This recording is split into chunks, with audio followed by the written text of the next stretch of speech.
Que le nom du Seigneur soit béni. Vous mutez. Amen. Aujourd'hui, c'est le jour de Pâques, la fête de Pâques. Gloire à notre Dieu. Notre Dieu est puissant et il est glorieux. Amen. Qui est heureux d'être là ce matin? Amen. Il faut que, à ces occasions, si les chrétiens pouvaient comprendre la fête de Pâques, il allait y avoir des clameurs dans les villes, dans la ville, partout, dans la ville. Il faut diminuer un peu ma basse, s'il te plaît. Il allait y avoir les clameurs comme ça, des clameurs, des clameurs, des clameurs. Il faut muter la batterie. Amen. Amen. Gloire à Dieu. Alléluia. Il allait y avoir des clameurs, des clameurs. Il a dit on marche et puis on crie. Alléluia. Mais je crois que c'est parce qu'on ne sait pas. C'est quoi la Pâque? Amen. Amen. Non, c'est super maintenant. C'est super. C'est super, mon petit, c'est super. Il faut suivre avec moi maintenant. On ne sait pas c'est quoi la Pâque en fait. Amen. Amen. Mais ce matin, je ne sais pas comment je vais intituler le message. Mais je voulais simplement dire la Pâque. Amen. Ce n'est pas assez suffisant de prêcher sur la Pâque. On ne prêche pas assez sur la Pâque. La Pâque devait être notre thème de tous les jours. Alléluia. Est-ce que quelqu'un a comment on dit shifté, non, c'est ça? Shifté. Est-ce que quelqu'un a shifté? Après le séminaire, là, quelqu'un a shifté? Amen. Shifter, ça veut dire se lever et puis se dégager, changer de cap. Amen. J'espère que mon français est bon. Amen. Alors, quand on parle de la Pâque, on parle de la Pâque et en même temps on parle de la Sainte Seine. Les deux sont liés.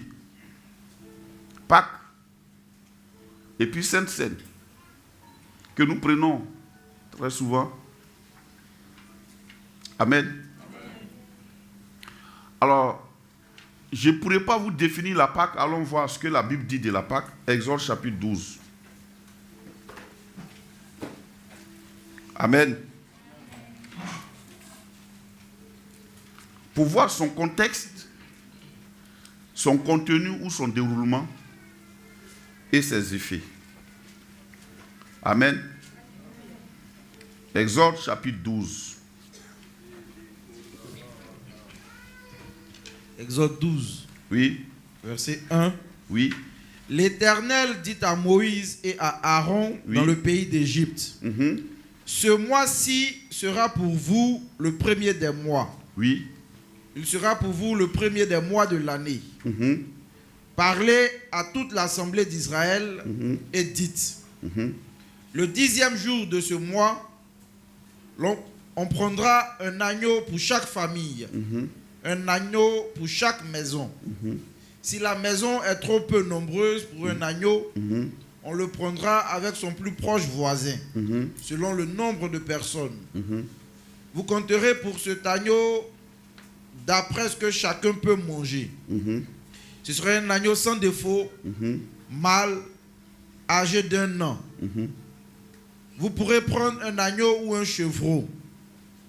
Vous le garderez jusqu'au 14e jour de ce mois, et toute l'assemblée d'Israël l'immolera entre les 2 soirs. On prendra de son sang et on en mettra sur les 2 poteaux et sur le linteau de la porte des maisons où on le mangera. Cette même nuit, on en mangera la chair rôtie au feu. On la mangera avec des pains sans levain et des herbes amères. Bien. Vous ne le mangerez point à demi-cuit et bouilli dans l'eau. Mais il sera rôti au feu avec la tête, les jambes et l'intérieur. Vous n'en laisserez rien jusqu'au matin. Et s'il en reste quelque chose le matin, vous le brûlerez au feu. Quand vous le mangerez, vous aurez vos reins sains, vos souliers aux pieds et votre bâton à la main. Et vous le mangerez à la hâte. C'est la Pâque de l'Éternel. Bien, c'est la Pâque de l'Éternel. Remarquez que notre Pâque, il n'y a pas S à la fin. Je ne vais pas définir les autres Pâques. Il y a beaucoup de Pâques. Notre Pâque n'est pas Pâquinou. Il n'y a pas S à notre Pâque. Il y a une Pâque, une fête païenne, c'est la fête de la fécondité. Où on donne les petits lapins avec des œufs. Amen. C'est la fête de la virilité qui n'a rien à voir avec la Pâque de l'Éternel. Gloire à Dieu. Alors, on continue. Cette nuit-là, je passerai dans le pays d'Égypte et je frapperai tous les premiers-nés du pays d'Égypte, depuis les hommes jusqu'aux animaux, et j'exercerai des jugements contre tous les dieux de l'Égypte. Oui. Je suis l'Éternel. On va reprendre la dernière phrase. J'exercerai des jugements contre tous les dieux de l'Égypte. Amen.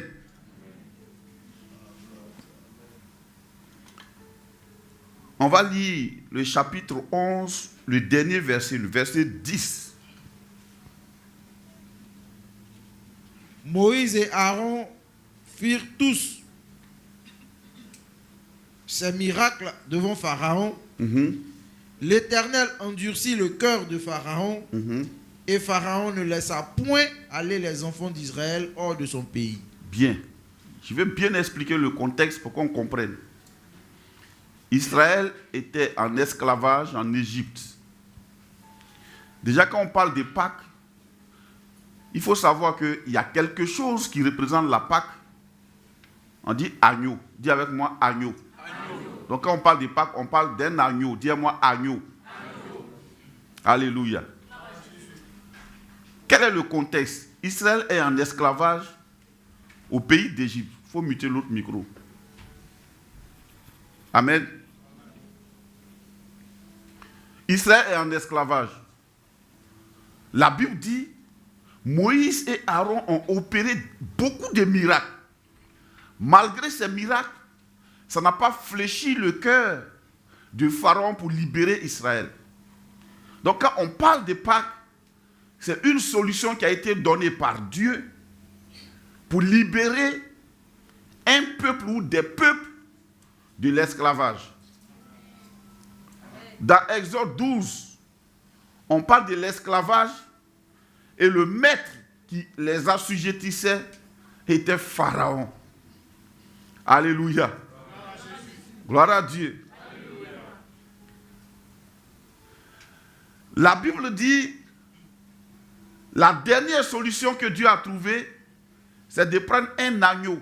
Dis avec moi, agneau. Agneau. Donc quand on parle de Pâques, on parle d'agneau. Ce qui me plaît, la Bible dit, et Dieu dit, c'est aux enfants d'Israël de manger l'agneau. Donc quand on parle de Pâques, c'est l'agneau que Dieu a donné à son peuple et pour son peuple.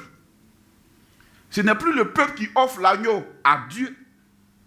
C'est Dieu qui dit, prenez un agneau, vous allez le cuire d'une certaine manière qui est spécifique à lui. Alléluia. Dis avec moi, agneau. Agneau. Alléluia.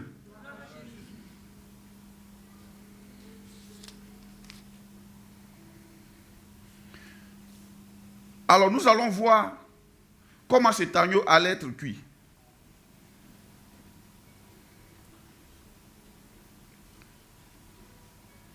Alléluia. Après le verset 6. Vous le garderez jusqu'au 14e jour de ce mois.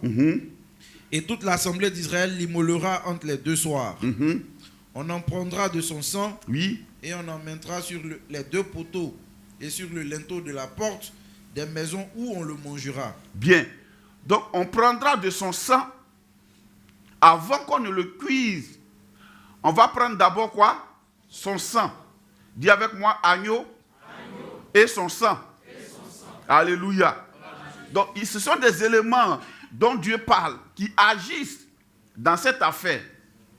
Il y a l'agneau, il faut l'immoler entre les deux soirs, et puis en plus, il faut prendre son sang. Dis-moi sang. Maintenant, il dit, il faut le mettre où ça? Ah, il ne faut pas dire linteau seulement, hein? Parce qu'on a l'habitude de dire sur les linteaux des portes. C'est parce que la Bible dit. Regardons bien, on dit de mettre ça où? Sur les deux poteaux. Les deux poteaux. Les deux. Voilà la porte. Les deux poteaux. Et puis, qu'est-ce que je vais prendre? Est-ce qu'on peut trouver une barre comme ça? Donc ici, à partir de là, voici les deux poteaux. Et il y a une barre ici, qui est quoi? Linteau. Il dit, on va faire quoi? On va prendre le sang pour faire quoi? Pour mettre sur les deux poteaux, là et là. Après, on met où ça? Linteau. Là, là et linteau. Alléluia. Dis avec moi, agneau, le sang, les deux poteaux et linteau. Donc quand on regarde bien, là, là et là, quand on trace, ça devient quoi? La croix. Alléluia. Allons doucement. Ça devient la croix. À l'origine de la Pâque, Dieu voulait régler l'esclavage et la délivrance de son peuple. Il a prescrit un agneau sans défaut, mâle, de prendre l'agneau, son sang, de mettre sur les deux poteaux et sur le linteau de la porte. On continue. Cette même nuit, verset 8. Oui. On en mangera la chair. On a fini d'utiliser le sang et cette même nuit, on va manger la chair. Donc, la chair de l'agneau est pour la consommation du peuple. Je ne sais pas ça quoi voir avec la libération, avec la délivrance, mais Dieu dit, on va manger l'agneau. La chair de l'agneau, pas les os, la chair. On continue. On en mangera la chair rôtie au feu. Rôti au feu. Le mode de cuisson, c'est rôti au feu. Oui. On la mangera avec des pains sans levain. Avec des pains sans levain. Et des herbes amères. Des herbes amères pour faciliter sa digestion. On continue. Vous ne le mangerez point à demi-cuit. C'est-à-dire, l'élément qui va le faire cuire, c'est le feu. Rien que le feu, il sera en contact avec le feu. On n'en fera pas comme un steak à demi-cuit. Ou bien bouilli. Ça ne devait pas cuire avec l'eau. Mais le feu, dis-moi le feu. Or, le feu représente le jugement de Dieu. Rappelons-nous, il a dit, il va juger les dieux. Alléluia. Ça allait être cuit avec le feu. Et le feu représente aussi l'enfer. La souffrance. À outrance. Alléluia. Et qui va manger cet agneau? Le peuple de Dieu. Une fois mangé, l'agneau et le corps du peuple allaient faire comment? Un. Alléluia. Tout ça, c'est important. Gloire à Dieu.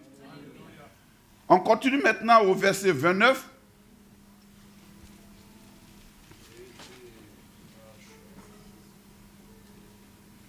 Exode 12, verset 29. Oui. Au milieu de la nuit, Oui. l'Éternel frappa tous les premiers-nés dans le pays d'Égypte, depuis le premier-né de Pharaon assis sur son trône, Oui. jusqu'au premier-né du captif dans sa prison, et jusqu'à tous les premiers-nés des animaux. Continue. Pharaon se leva de nuit, lui et tous ses serviteurs, et tous les Égyptiens, et il eut de grands cris en Égypte, car il n'y avait point de maison où il n'y eût eu un mort. Dans la nuit même. Donc, au moment où Israël a immolé la Pâque, cette même nuit, ils étaient dans leur maison. Ils faisaient quoi? Rien. Mais l'ange de la mort est passé. Il regarde le sang sur les poteaux et le linteau et il passe par-dessus les maisons des enfants d'Israël pour aller tuer les premiers-nés des Égyptiens. Ce qui était du salut d'Israël, c'était quoi? L'agneau. Le sang de l'agneau. Et ils ne faisaient rien maintenant. Ils sont enfermés. La mort passe. Ça ne les atteint pas. Alléluia. Ils font rien. On n'a pas dit qu'ils ont prié. Ils ont chanté. Ils ont sauté. Ils n'ont rien fait. Ils sont enfermés seulement. Mais ils entendent les cris des Égyptiens et dans leur maison, il n'y a pas de cris. Parce qu'il n'y a pas de mort. Alléluia. Alléluia.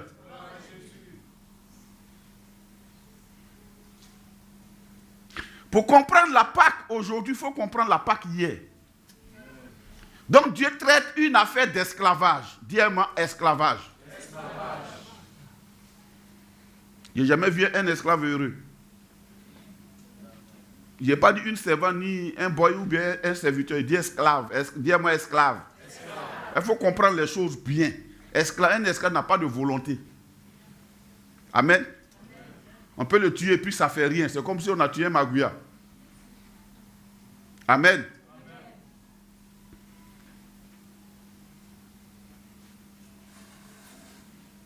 Donc l'agneau est le centre de la Pâque. Son sang protège, libère les enfants d'Israël, mais sa chair fait un avec les enfants d'Israël. Alléluia.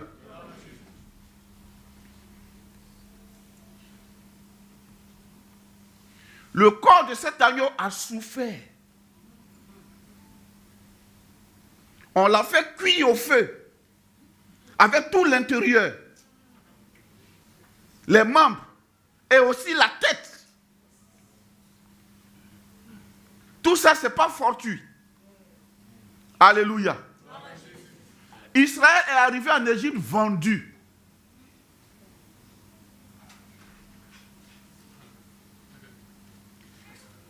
Et le péché est entré dans ce monde aussi parce que quelqu'un nous a vendus dans le jardin d'Éden. Alléluia. Dis avec moi la Pâque.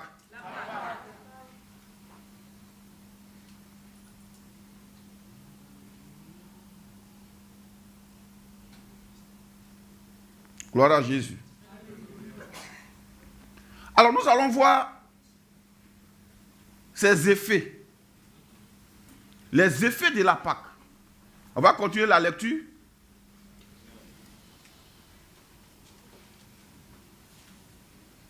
Verset 31. Verset 31. Oui. Dans la nuit même. Dis avec moi, dans la nuit même. Dans la nuit même. Oui. Pharaon appela Moïse et Aaron. Oui. Il leur dit. Oui. Levez-vous. Sortez du milieu de mon peuple, vous et les enfants d'Israël. Bien. Arrêtons-nous là d'abord. habituellement, c'est Moïse et Aaron qui vont voir Pharaon pour dire « Libère mon peuple ». Habituellement, c'est eux qui vont dire « Libère mon peuple », sinon, et puis ils brandissent la menace. Cette fois-ci, ils n'ont pas parlé, ils sont enfermés. Dans la même nuit, on dit quoi? Pharaon appela Moïse et Aaron et Pharaon appela Moïse et Aaron et leur dit, qu'est-ce qui s'est passé? Il y a un rôle qui est en train d'être inversé. Le bourreau est en train de devenir le maître et le maître est en train de devenir l'esclave.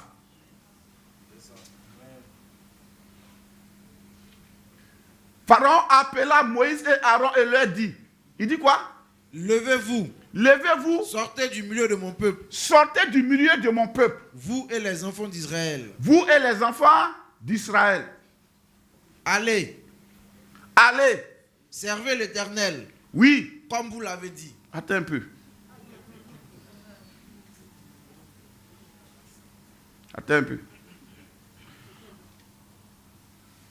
Amen. Amen. Venez, il y a 2 places devant ici. Gloire à Jésus. Sois relax. On est en train de prêcher. Donc je peux installer quelqu'un. Alléluia. Cette même nuit, dans la nuit même, Pharaon a fait quoi? Il a appelé Moïse et Aaron. Et puis il a dit quoi? Levez-vous. Levez-vous. Sortez du milieu de mon peuple. Sortez du milieu de mon peuple. Vous et les enfants d'Israël. Israël n'a pas parlé. Ils n'ont pas demandé liberté. Maintenant, c'est le maître qui a franchi l'esclave. Levez-vous et sortez du milieu de mon peuple. Vous et les enfants d'Israël. Il dit quoi? Allez. Dis à moi, allez. Allez. C'est Moïse, c'est Pharaon qui parle. Il dit allez. Oui. Servez l'Éternel. Ah. Servez l'Éternel. Comme vous l'avez dit. Comme vous l'avez dit. Avant, Israël servait Pharaon. Les rôles sont en train de changer. Là, il dit allez. Servez l'Éternel comme vous l'avez dit. Il y a un affranchissement. Dis avec moi la Pâque. La Pâque. Allez. Servez l'Éternel comme vous l'avez dit. Entre-temps, ils ont déjà la viande dans leur ventre. Les nutriments de la viande sont allés dans leur sang. Allez. Allez. Servez l'Éternel comme vous l'avez dit. On continue. Prenez vos brebis et vos bœufs. Suivez bien. Hein? Là, on appelle ça comment? Délivrance. Quand on t'a franchi, tu es délivré de l'esclavage. C'est la délivrance d'Israël qui s'opère. Regarde comment elle s'opère. Il dit quoi?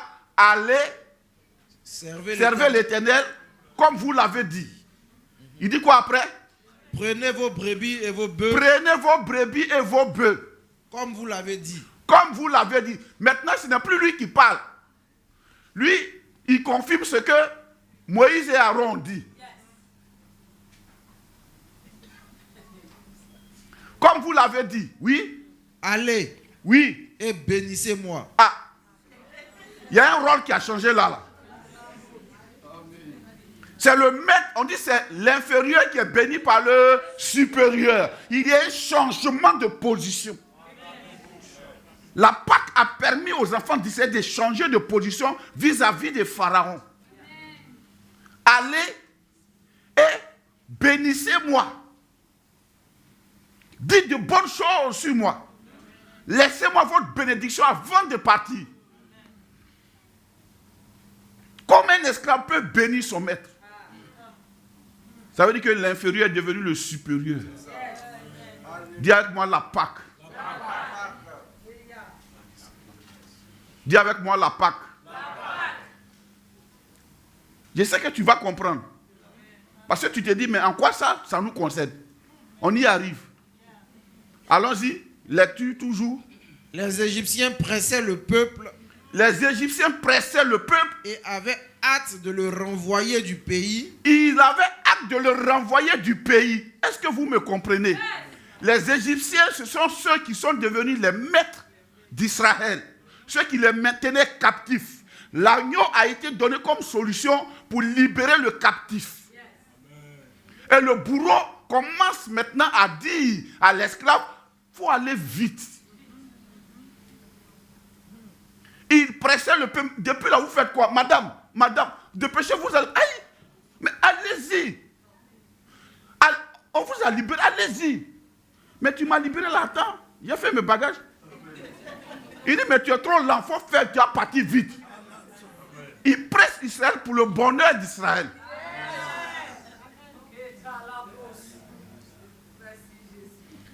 Notez ces choses, retenez-les. On va y arriver. Amen. Car quoi? Car il disait, oui, nous périrons tous. Nous périrons tous. Parce qu'il y a eu confrontation entre les dieux de l'Égypte et l'Éternel. Souvenons-nous, il a dit, il va juger les dieux de l'Égypte. Et son jugement a commencé par les dieux de l'Égypte. Ils ont peur que l'Éternel aille au-delà des premiers-nés morts. Faut faire, vous allez sortir. Votre Dieu est trop dangereux. Dis-moi, mon Dieu est dangereux.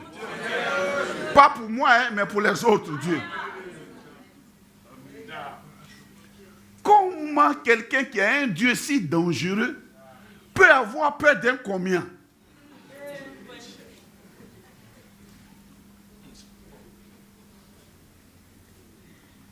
Ils ont découpé ma gouillade devant mon bureau. Un Dieu comme ça, lui, il a laissé les Égyptiens, il dit il va juger les dieux de l'Égypte. Il y avait le dieu Ra. Il y avait le dieu On. Souvenons-nous, Joseph a marié la fille du prêtre du dieu On. Alléluia. Ils avaient beaucoup de dieux. La puissance ne se trouve pas dans la multiplicité, ni dans la multitude. Dieu n'a jamais traité avec la multitude. C'est pourquoi quand les gens disent non, ils sont beaucoup, oui, ils sont beaucoup. Mais nous là, petit piment, on n'est pas beaucoup, mais on est fort.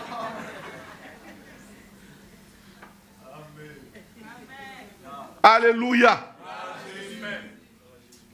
C'est notre Dieu qui va renverser la tendance pour que la multitude devienne minorité et que la minorité devienne multitude. Parce qu'on a le Dieu qui est plus fort que tout. Alléluia. On continue? Le peuple emporta sa patte avant qu'elle fût levée. Le peuple emporta sa patte avant qu'elle fût levée. Ils enveloppèrent les pétrins dans leurs vêtements. Oui. Et les mirent sur leurs épaules. Oui. Les enfants d'Israël firent ce que Moïse avait dit. Oui. Et ils demandèrent aux Égyptiens des vases d'argent. Dis-moi, des vases d'argent. Des vases d'argent. Oui. Des vases d'or. Des vases d'or. Et des vêtements. Et des vêtements. Je parle de la délivrance. Qui commence par l'agneau. Non pas par le cri d'un homme, mais l'agneau. L'agneau. Dis-moi l'agneau. On continue?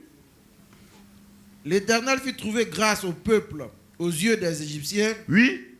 Qui se rendirent à leur demande. Oui. Et ils dépouillèrent les Égyptiens. Il n'y a pas eu guerre et ils ont dépouillé un peuple. Dis-moi délivrance. Donc quand l'agneau a été immolé, il y a eu des effets. Premier effet, c'est la liberté. Vis-à-vis des dieux qui maintenaient son peuple captif. Deuxième effet, c'est l'empressement même de l'oppresseur de pouvoir les jeter dehors, de les libérer, de les laisser aller. Troisième effet, ils sont sortis avec leurs propres biens d'abord. Leurs animaux, leurs bœufs, tout ce qui leur appartenait d'abord. Et en quatrième position, ils ont dépouillé ceux qui les maintenaient captifs. Dis-moi l'agneau. Sa chair rôtie et son sang. Le sang qui est au poteau et sur les linteaux font que c'est un panneau stop, un sens interdit à tous les autres dieux, y compris le Dieu de la mort et l'ange de la mort. Alléluia. Mais quelqu'un me dira, c'est vrai, ils sont sortis, ils sont partis, ils sont partis. Alléluia.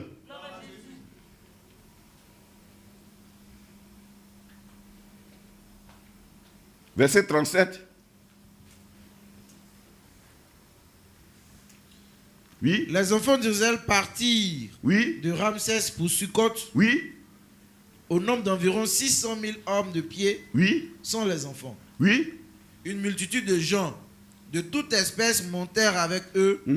Ils avaient aussi des troupeaux considérables de brebis et de bœufs. Ah. Donc, à cause de la délivrance d'Israël, une autre multitude de personnes qui étaient esclaves a profité aussi pour sortir. Dis-moi la Pâque. Ce n'est pas seulement toi seul qui est concerné dans cette affaire.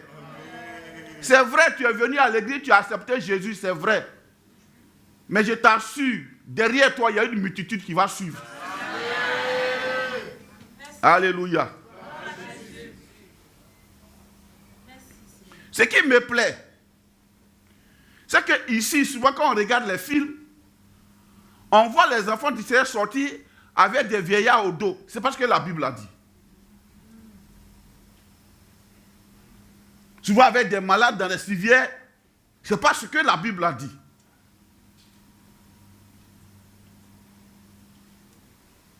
Psaume 105, verset 37.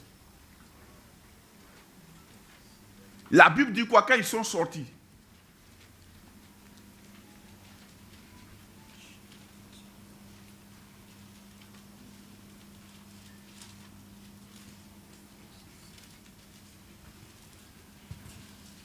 Psaume 105, verset 37. Oui. Il fit sortir son peuple avec de l'argent et de l'or. Il fit sortir son peuple avec de l'argent, dis-moi avec de l'argent, Avec de l'argent et de l'or. et de l'or. Et puis, Et nul ne chancela parmi ses tribus. nul ne chancela. Chanceler, c'est quoi? C'est-à-dire, quand ils ont fini de manger la Pâque, les vieux qui n'arrivaient pas à marcher avant ont commencé à sauter. Dis-moi la Pâque. Ceux qui étaient malades, à cause de ce qu'ils avaient ingurgité le corps de l'agneau, ils ont commencé à être guéris et à commencer à marcher. On n'a pas porté quelqu'un. Dis-moi la Pâque.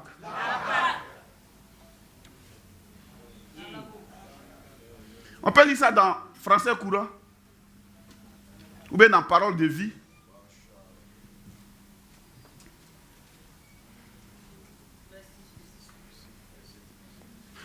Quand on comprend le chrétien c'est qui, on se prend au sérieux. C'est dommage que les chrétiens soient là en train de ressembler à des gens qui sont encore esclaves. Oui. Français courant ou bien Parole de vie. Oui. Puis il a fait sortir nos ancêtres chargés d'argent et d'or. Tu sais, quand tu lis comme ça, on les a dépouillés. Bon, si tu ne comprends pas bien, tu peux dépouiller vite, ils ont tout pris. Ils ont enlevé tout. Les coffres forts ont été vidés. Tu t'imagines les coffres forts spirituels qui sont vidés. Masokata. Dans leur tribu, personne n'est resté en arrière.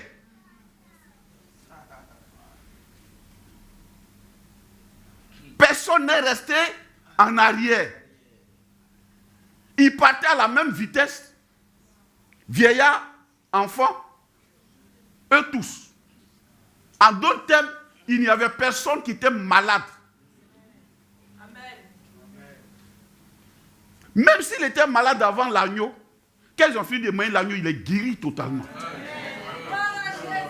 Parce que Moïse, Dieu a dit à Moïse, il doit manger l'agneau comment? Les reins sains, le bâton à la main et à la hâte. C'est-à-dire, ils doivent être prêts à courir pour partir. Ça veut dire quoi? Celui qui n'est pas prêt, celui qui n'a pas le bâton en main, il n'a pas foi dans la Pâque. C'est comme s'il n'avait pas mis le sang sur les poteaux et sur les linteaux, sur le linteau des portes. Alléluia. Dis-moi la Pâque.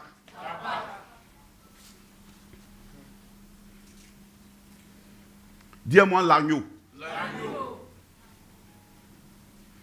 De la même manière, nous aussi, on a eu une Pâque. On a eu une autre Pâque. 1 Corinthiens, chapitre 5. On va commencer d'abord par Jean. Jean 1, verset 29. Je vous ai dit de retenir quoi? L'agneau, son sang et sa chair.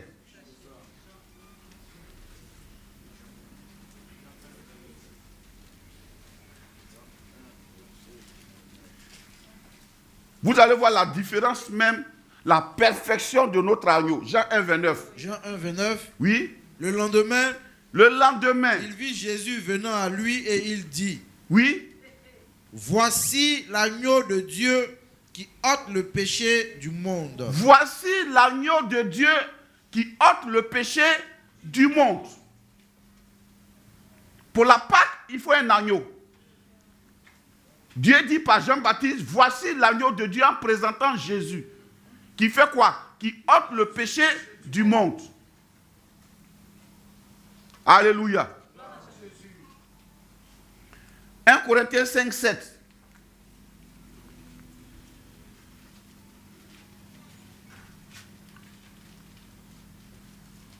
« 1 Corinthiens 5, 7. 1 Corinthiens 5, verset 7. Oui. Faites disparaître le vieux levain. Faites disparaître le vieux levain.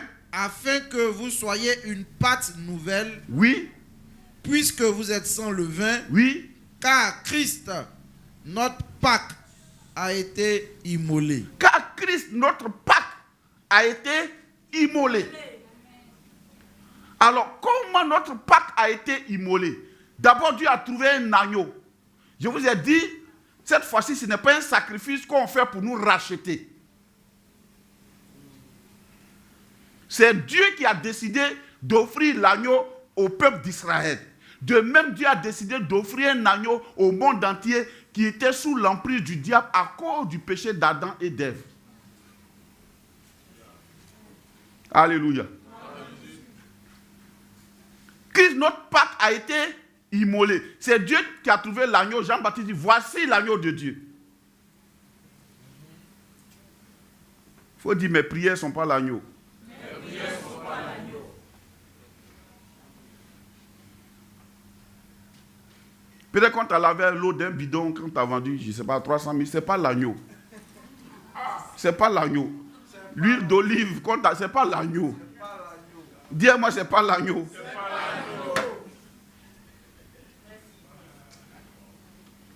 Ton prophète n'est pas l'agneau. Oh, il y a une telle tendance aujourd'hui que les chrétiens cherchent toujours un prophète. Eux-mêmes, ils sont prophètes, ils cherchent un prophète. Pour qu'on leur dise ce qui se passe dans leur vie, dans la vie d'un enfant qui est délivré, affranchi par l'agneau de Dieu. Alléluia. Christ, notre Pâque, a été immolé. Comment il a été immolé? Je crois que dans ces derniers jours, dans notre méditation, on a vu un peu. Alléluia.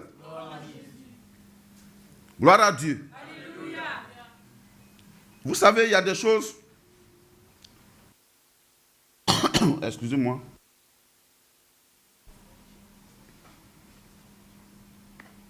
Quand tu ne lis pas attentivement, les films sont dangereux. On voit dans les films les enfants qui sortent avec des vieux chars, des vieux chariots, avec des vieillards qui sont fatigués, qui sont là avec des bâtons en main. Et puis, il y a quelqu'un qui les attrape. Parce que leur conscience ne peut pas accepter qu'un vieux de 100 ans peut sauter. Donc, il faut qu'ils trouvent des artifices pour arranger la parole de Dieu, pour qu'elle soit conforme et acceptable à leur conscience. La parole de Dieu, elle est la parole de Dieu. La Bible dit, personne n'est resté en retard, en arrière. Or, on dit, ils sont sortis avec des trompettes. Imagine comment ils marchaient. En avant, marche. Et puis ils s'en vont. Christ, notre Pâque, a été immolé. Donc Jésus est l'agneau. On a besoin de son sang. Amen. On a besoin de sa chair. Voilà pourquoi il a dit aux gens, si vous ne mangez pas ma chair et que vous ne buvez pas mon sang, vous n'êtes pas libres. Ils ont dit, et puis il dit, car mon sang est un breuvage. Dis-moi breuvage. Tu vois, c'est un truc malaxé, mélangé. C'est un mélange de beaucoup de choses. Une mixture mystérieuse et puissante. Masokata. Les bras sont katebrosa. Alléluia. Ils ont été affranchis et immédiatement aussi guéris et enrichis. Au moment où la Pâque est immolée en Égypte, ils ont été libérés, guéris et affranchis, enrichis. Alléluia. Mais pour perpétuer la chose, dans le désert, Dieu leur donnait la Sainte Seine qui est la manne et la vie qui est l'eau qui sortait du caillou. Et ce rocher était Christ, qui leur donnait cette eau. Et ils marchaient sans croix rouge, sans que leurs habits ne se déchirent sur eux. Ils n'avaient pas d'usine de textile pour pouvoir changer d'habit, mais leurs habits grandissaient avec eux. Leurs chaussures grandissaient avec eux. Dis-moi la Pâque. Affaire des chrétiens là, c'est une affaire sérieuse. Dis à ton voisin, c'est une affaire sérieuse. Tu sais, quand on ne prend pas, il y a des choses qu'on ne prend pas au sérieux, on pense que c'est une affaire de danser. Ce n'est pas une affaire de danser, ni d'être content, ni d'être chic. Ce n'est pas ça. C'est une affaire très sérieuse. Dis-moi, c'est sérieux. Comment notre Pâque a été immolé? Déjà, il fallait choisir l'agneau. Dieu l'a choisi. C'est Dieu qui a donné les critères.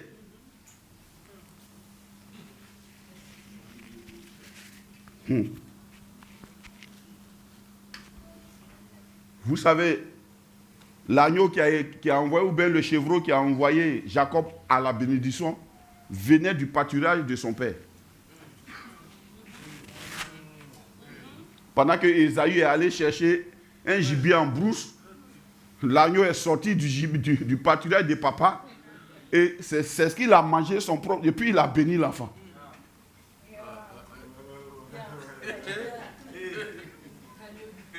Donc, il ne faut pas regarder ta situation comme étant cataclysmique pour Dieu. Genre, vraiment, depuis moi, je suis là, ma situation. Est-ce que parce que tu connais ma situation? Les gens m'ont dit ça souvent. Non, parce que, est-ce que tu comprends ce que je suis en train de vivre? Non, je ne comprends pas ce que tu es en train de vivre, mais je te comprends toi. Parce que ta réaction est proportionnelle à ta connaissance. Alléluia.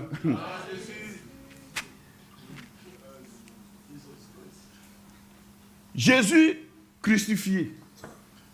L'agneau a été choisi. Et un bon matin, il a dit aux gens, allons, je serai crucifié. Alléluia. C'est dans Matthieu. Il était dans le jardin de Gethsemane, dans un jardin là-bas, où il est parti sachant bien. D'abord, Jésus savait que c'était lui l'agneau. Jésus le savait. Frère, pour sauver l'humanité de cette vente que Adam nous a fait au prix d'un fruit mangé, c'est pour ça aussi, c'est pas manger aussi si on est puissant. Cette scène-là, c'est manger. Dieu a trouvé la solution. Il a trouvé Jésus comme agneau de Dieu. Lui-même, sa parole, qui est devenue chair. Et ça, c'est un mystère. C'est pour ça qu'on ne prend pas la raison pour juger les choses divines. Je vous prends un exemple simple. Si Dieu n'est pas capable de se transformer dans ce pilier, c'est qu'il a des limites.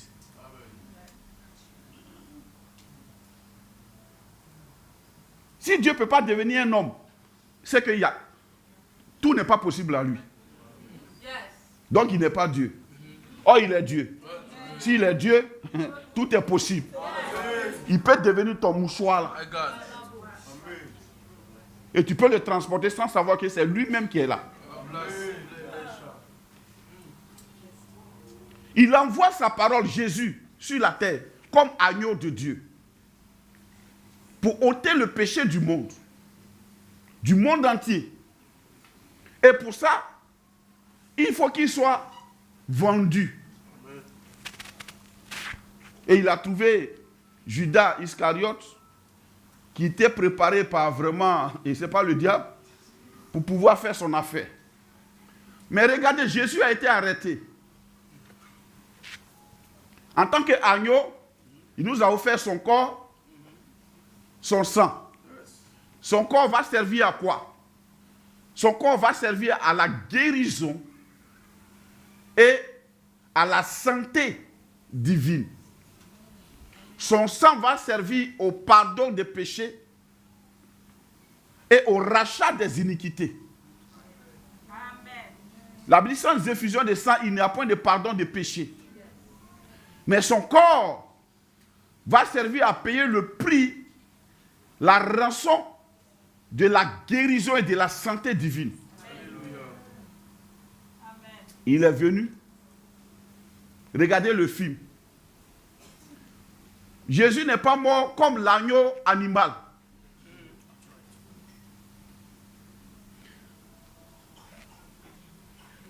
Lui, son corps même, il devait porter nos maladies. Premièrement, ils l'ont arrêté. Ceux qui sont allés l'arrêter, on dit, sont partis comment? Lisez la partie là. Vous avez fait méditation, non? Méditons là. Ça un peu. Verset 6, verset 47. Oui. Non, laisse le lecteur, va pas lire. Oui. Matthieu 26, Oui. verset 47. Oui.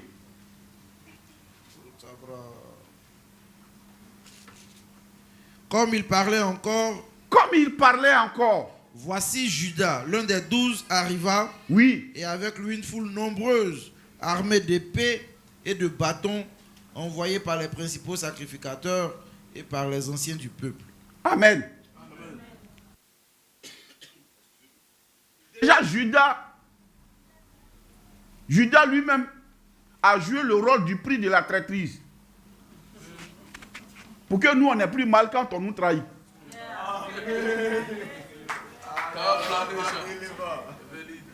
Ce n'était pas quelqu'un de lointain. C'était son disciple et son ministre des Finances. Celui à qui il a fait confiance et il lui a confié le trône. C'était lui. Ils sont venus comment? Armés d'épées et de bâtons. Dans d'autres versions, on dit de gourdins. Amen. Ils étaient quoi?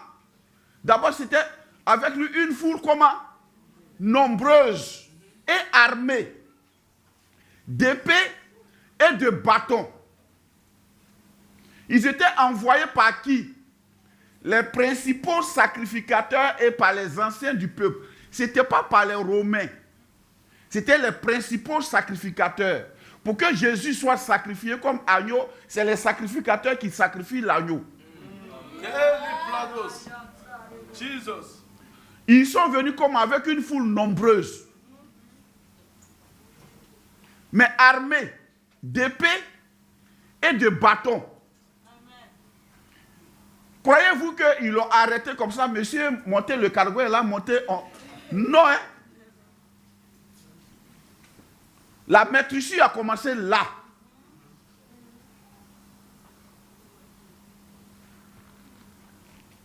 Judas leur a dit, celui que je vais embrasser, c'est lui. Ils sont venus, ils disent, es-tu Jésus? Il dit, je suis. Dans la version originale, il dit, je suis. Voilà que quand il a dit ça net là, ils ont reculé, ils sont tombés à terre. Par là, il s'est présenté, je suis. Moïse, tu diras, si on te demande qui je suis, tu diras le Dieu qui s'appelle je suis. Quand il a dit je suis net, ils ont reculé, pas, ils sont tombés. Ils sont revenus encore. Est-ce que c'est toi? Il dit oui, je suis. Ils sont prosternés, lui-même s'est livré. Volontairement. Maintenant, imaginez ceux qui ont les gourdins en main. Ils ont fait quoi?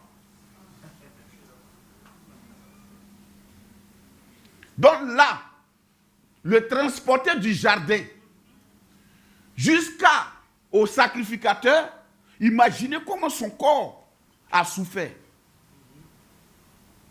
Le Nouveau Testament n'en parle pas trop, mais l'Ancien explique ça. Si tu veux comprendre ce que Jésus a subi, il faut aller voir l'Ancien Testament. Et du premier procès jusqu'à devant Pilate, de Pilate, devant Hérode, tout ça, il n'était pas en train d'être transporté dans un char. C'était des incontrôlés, armés de gourdins, d'épées et de toutes sortes d'armes blanches. Mais surtout, quand les soldats devaient le chicoter, c'était avec le fouet. Le fouet est fait avec la queue, le poil de la queue de cheval qui sont nattés. Et quand on amène un coup, ça vient avec ta chair.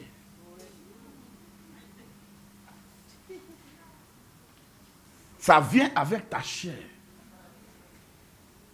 Déjà, avant de l'amener au fouet, imaginez-vous les gourdins, les bâtons qu'il a subis. C'est pourquoi je vous dis c'est une affaire sérieuse. Ceux qui ont regardé Passion de Christ n'ont même pas pu supporter. Mais en fait, Passion de Christ là était un peu diluée.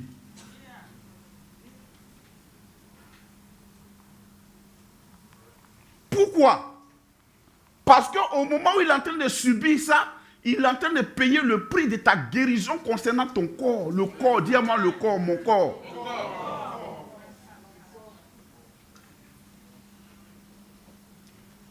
Ésaïe 53. Déjà, on va lire le 52, le verset 14. Ésaïe 52, verset 14. Oui. De même qu'il a été pour plusieurs un sujet d'effroi. Oui, il a été pour plusieurs quoi? Un sujet d'effroi. Un sujet d'effroi. Tant son visage était défiguré. Tant son visage était comment? Défiguré. Quand on montre Jésus à la croix, on montre un gars qui est trop propre. On dit son visage était défiguré. Le sang n'a pas commencé à couler à la croix. Le sang qui devait servir à notre pardon a commencé à couler à partir du moment où on l'a arrêté.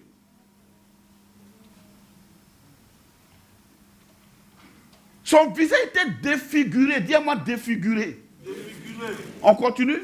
Tant son aspect différait de celui des fils de l'homme. Tant son aspect différait de celui d'un homme. Il ne ressemblait plus à un homme. Et pourtant, il parlait. On ne sait même pas où la bouche était située.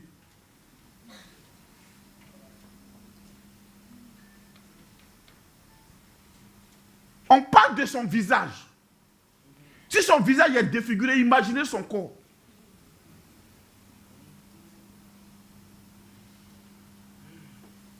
Son visage est défiguré.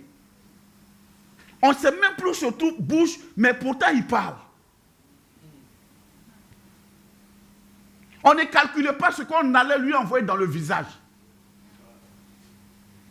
L'agneau de Dieu. Oui? De même, il sera pour Non, beaucoup. non. Tu n'as pas fini. Tant son aspect différait de celui des fils de l'homme. Quand on le regarde, il ne ressemble plus à un homme. On ne peut pas dire, c'est quel genre. Rien pour dire, c'est quel genre d'être ça? C'est un homme ou c'est qui? Il était devenu comme une pâte. Ensanglantée. Voilà, il n'a même pas pu porter sa croix. Parce que il était déjà défiguré, il était déjà méconnaissable. Dis-moi la Pâque. C'est une affaire sérieuse. Ça doit nous réjouir au lieu de nous attrister. C'est pour dire à combien le prix a été payé. « 53, on continue maintenant au 53. 53, verset Oui. 1. 53, verset 1, oui. Qui a cru à ce qui nous était annoncé? Qui a cru à ce qui nous était annoncé? Qui a reconnu le bras de l'Éternel? Qui a reconnu le bras de l'Éternel? On ne pouvait pas croire ça.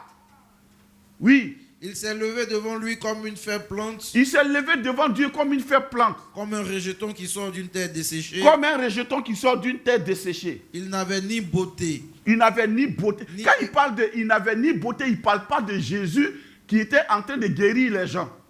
Il parle de Jésus qui a commencé à rentrer maintenant dans les maîtrissures. Il n'avait ni beauté, ni éclat. ni éclat. Pour attirer nos regards. Pour attirer nos regards. C'est-à-dire quand tu jettes un coup d'œil, tu fais ah. C'est comme tu vois un accident de la circulation, tellement c'est à toi, tu fais quoi? Mais là, ce n'est pas un accident. Ce n'est pas un accident de voiture. C'est un homme qui a été frappé. Oui? Il n'avait ni beauté ni éclat pour attirer nos regards. Oui? Et son aspect n'avait rien pour nous plaire. Son aspect ne peut pas plaire à quelqu'un. Voilà pourquoi aujourd'hui notre aspect doit plaire. Amen. Son aspect n'avait rien pour nous plaire. Pour plaire à quelqu'un, oui. Méprisé et abandonné des hommes. Méprisé et abandonné des hommes. Il a été abandonné des hommes. Même à la croix, il a crié, Père, Père, pourquoi m'as-tu abandonné? Abandonné des hommes, abandonné aussi de Dieu. Oui. Homme de douleur. Homme de douleur. Et habitué à la souffrance. Et habitué à la souffrance. Depuis son arrestation jusqu'à ce qu'il arrive à la croix, il s'est habitué, il est devenu souffrance. Semblable à celui dont on détourne le visage. Semblable à celui dont on détourne le visage. Non, yeah. Aïe. Le gars est parti comme ça, il ne sait pas que c'est Jésus en train de trimballer, puis il le croise face à...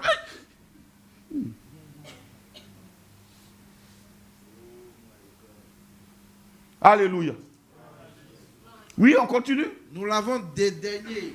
Nous l'avons dédaigné. Nous n'avons fait de lui aucun cas. Nous n'avons fait de lui aucun cas.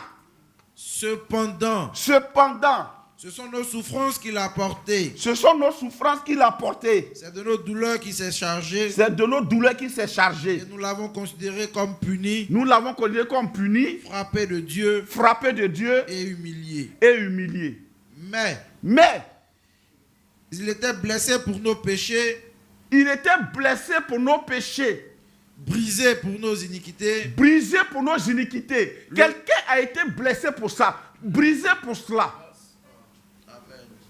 Est-ce qu'on peut s'approprier le sacrifice qu'il a accompli? Amen. Oui? Le châtiment qui nous donne la paix. Le châtiment qui nous donne la paix. Pour que nous on soit en paix. Il y a un châtiment qui devait être payé. C'est tombé sur lui.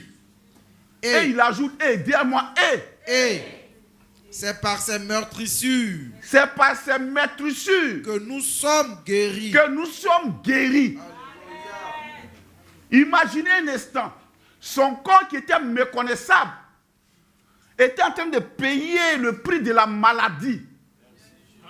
La Pâque n'est pas seulement une affaire de sauver pour aller au ciel. Sauver, c'est dans son entièreté.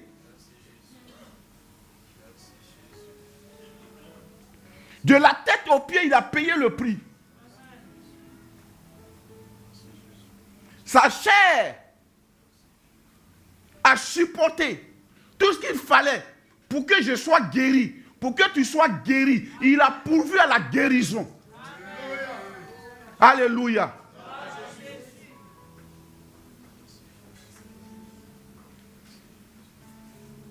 La Pâque, dis-moi la Pâque.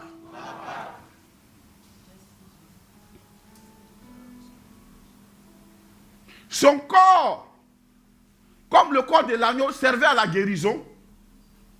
Son sang servait au pardon des péchés. Et quand il est mort, sa résurrection servait à nous faire naître de nouveau. Dis-moi la Pâque.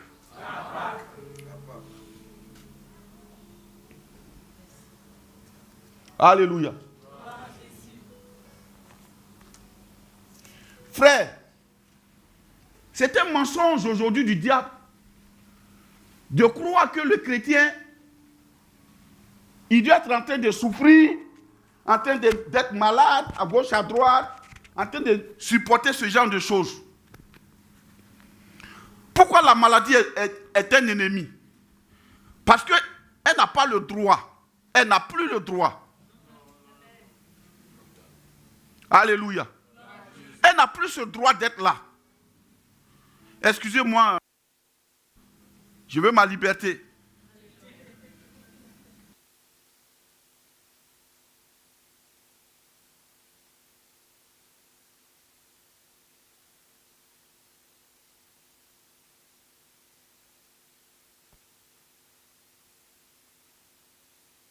Alléluia.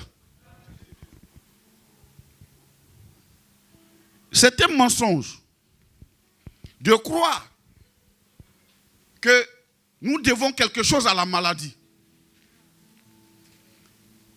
Il dit quoi? Par ces meurtrissures, nous sommes guéris. 1 Pierre 2, 24.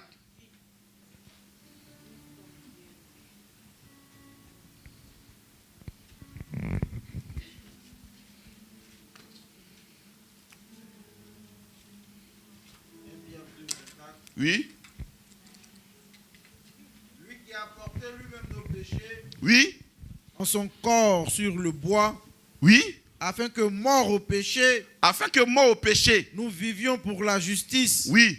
Lui par les meurtrissures duquel. Oui. Vous avez été guéris. Lui par les meurtrissures duquel vous avez été guéris. Ici, il ne dit pas vous êtes guéris. Il dit vous avez déjà été guéris. La guérison est un don pour nous. Christ l'a payé pour nous. Il nous a donné ça. Alléluia. On va retourner dans Ésaïe 53, verset 4, dans Parole de vie. Parole de vie. C'est plus clair là-bas.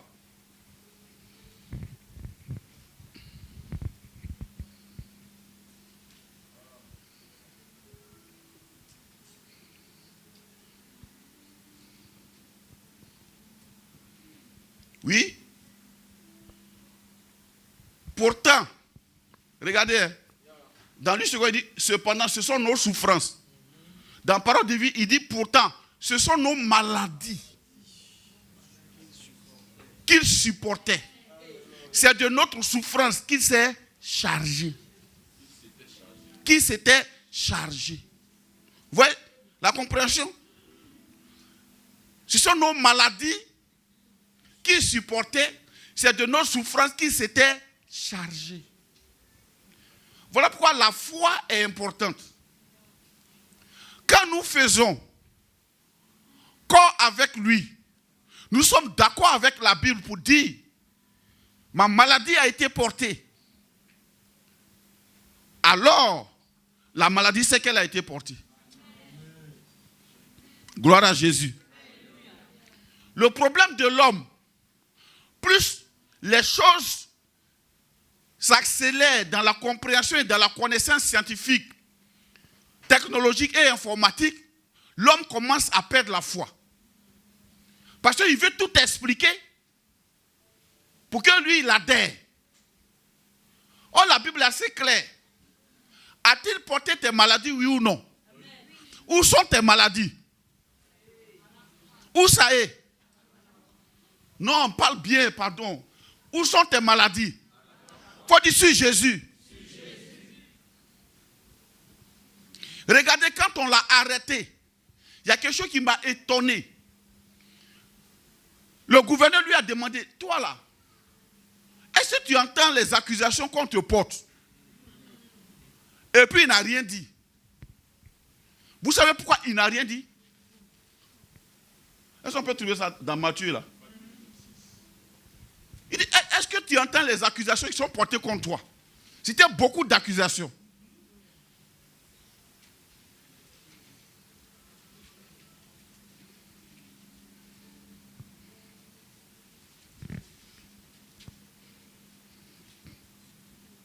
Oui.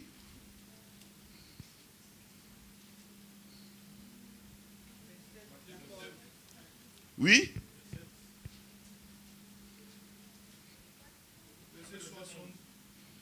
Verset combien? Verset 11, faut lire. Lis toi-même d'abord. Faut lire. Jésus comparut devant le gouverneur. Non, il n'a qu'à lire. Donne le micro sur le lecteur d'abord. Il n'a qu'à lire, on va vérifier si c'est ça d'abord. Oui, il faut lire. Il comparut devant le gouverneur. Le gouverneur l'interrogea. Oui. En ces termes. Oui. Es-tu le roi des Juifs? Oui. Jésus lui répondit. Oui. Tu le dis. Oui. Mais il ne répondit rien aux accusations des principaux sacrificateurs et des anciens. Non, je veux la partie où il a dit, verset 13. Où le, oui. Oui. Alors Pilate lui dit. Pilate lui dit.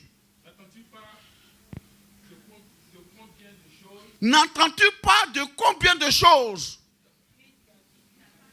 qu'il t'accuse? Et Jésus ne lui donna de réponse sur aucune parole. Oui. N'entends-tu pas? Pilate lui dit, n'entends-tu pas de combien de choses il t'accuse? On l'accusait de quoi? Oh, tu es un escroc. Tu es un voleur. Tu es un menteur.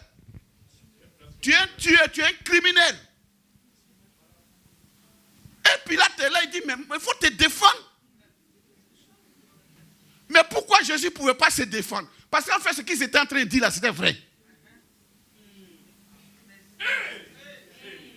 Pourquoi c'était vrai? Parce que toi et moi, ce sont les accusations qui allaient contre nous là. C'est ça qu'il est en train d'encaisser.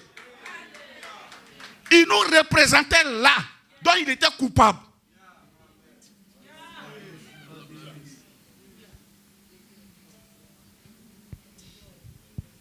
Il n'a pas commis ça, mais il est coupable. On n'a pas dit qu'il a commis un péché, mais on dit qu'il est devenu péché. Tu as tué l'homme, oui, oui, oui. Parce qu'il y a des femmes qui ont fait avortement. Jésus était coupable. Tu as volé, oui. Il y a plein qui ont volé aussi. Il dit oui, c'est moi. Toi là, tu es méchant, oui, c'est moi. Mais je suis méchant. Donc, il ne peut même pas répondre à tout. Dis-moi. C'est ce que Jésus disait. Parce qu'il avait dit non. Si c'était défendu, on n'est pas sauvé. Si on le libérait, on n'est pas sauvé. Il est l'agneau de Dieu. Frère, il y a l'identification. Jésus s'est identifié à nous. Et il y a la substitution. Et il s'est substitué à nous. Quand il s'est baptisé, ce n'est pas pour devenir meilleur. Quand il a dit à Jean-Baptiste, laisse faire, ce n'était pas pour devenir meilleur. Il est né meilleur. C'était pour s'identifier à nous. Dis-moi l'agneau. Maintenant, quand il est mort, nous, à notre tour, quand on s'est baptisé, quand on se baptise, on devient quoi? Identique à lui. Il est mort comme une semence pour que lui, il ait beaucoup de frères. On dit qu'il est l'aîné de plusieurs frères. Il n'est plus seul. Donc tout à l'heure, quand on a baptisé les frères, ils sont devenus une même plante avec Jésus.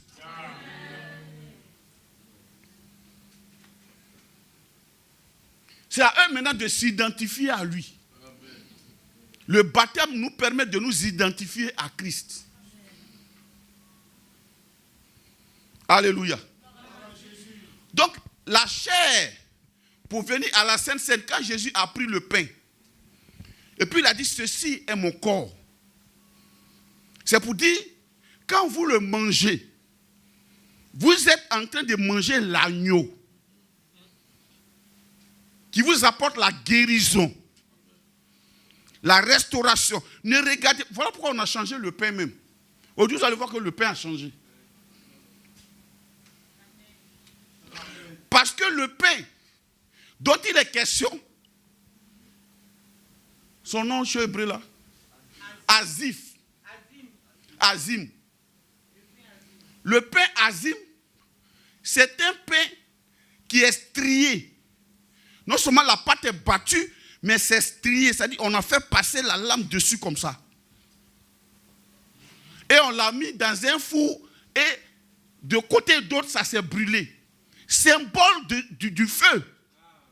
Jésus a été exposé au soleil. Donc quand tu es en train de prendre le pain de la Sainte Seine, c'est une identification que tu es en train de faire. Tu vois là le corps macéré, acéré de Jésus, sur lequel tes maladies ont été transférées. Et tu prends le sang qui pardonne totalement tes péchés. Passé, présent, futur.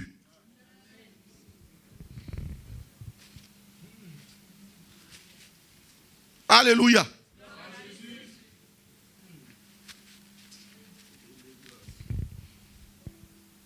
Dis à moi la Pâque. Paul dit, c'est parce qu'on ne discerne pas le corps.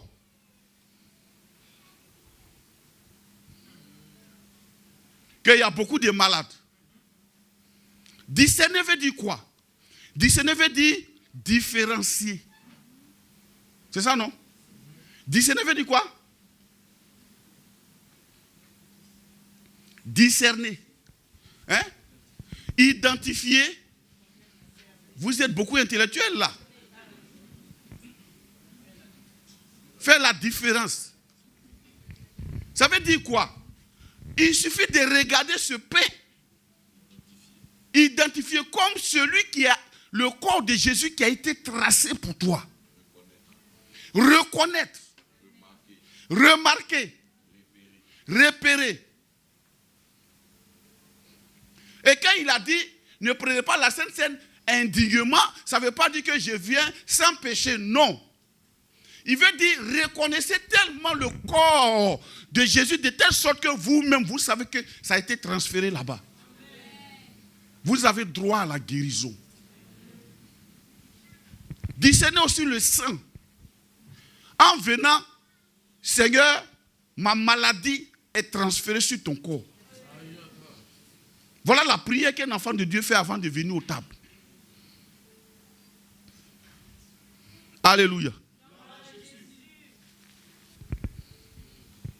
Donc le pain Azim, c'est un pain comme ça. Il est croquant. Parce que quand on a mis, on dit, c'est comment on appelle ça? Rôti. Quand quelque chose est rôti, tu vois, les...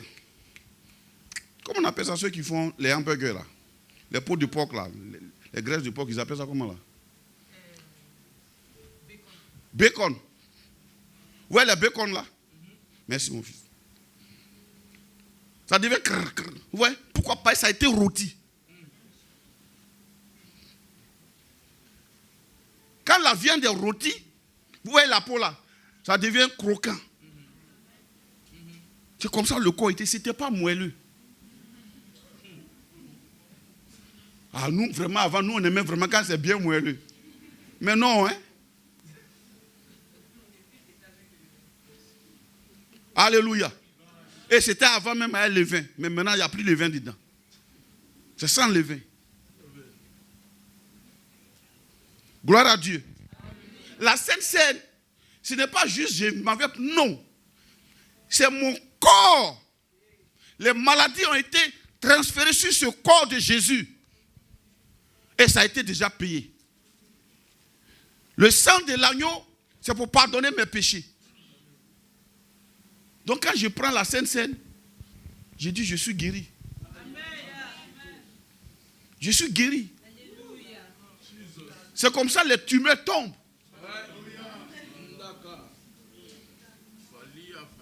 Peu importe le diagnostic du médecin, mais ça tombe.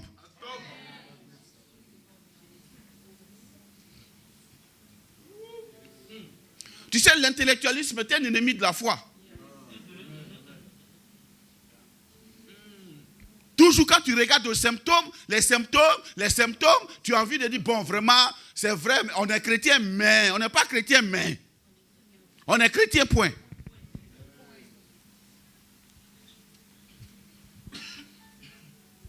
Alléluia. Maintenant, après ça, Jésus a dit quoi? Il est mort et il est ressuscité. Il a laissé un mandat. Il dit allez partout. Faites de toutes les nations des disciples.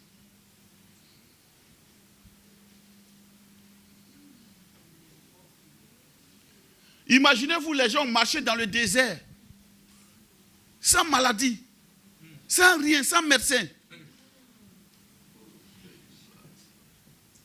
L'eau sortait d'un rocher et la manne tombait du ciel.